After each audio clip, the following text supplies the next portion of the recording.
Пострадавших в обрушенном здании в Уфе нет. На месте работают экстренные службы. Прокуратура республики организовала проверку.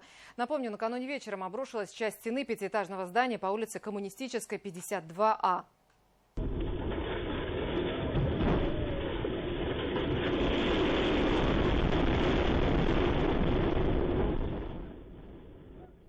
Общежитие бывшего Башпотребсоюза и кооперативного техникума не эксплуатировалось с 2024 года.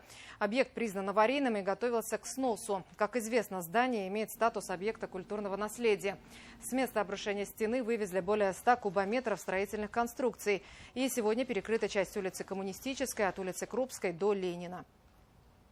В ближайшее время, после проведения оперативных мероприятий, сообщим о дальнейших планах наших действий. В целом, можно сказать, что сейчас никто не пострадал, пострадавших нет, в здании никого не находилось, ни охраны, все двери закрыты. Сейчас дополнительно ведется обследование всех помещений, которые рядом здесь находятся. Ситуацию на контроле, будем докладывать, держать в курсе, не волнуйтесь, все будет хорошо.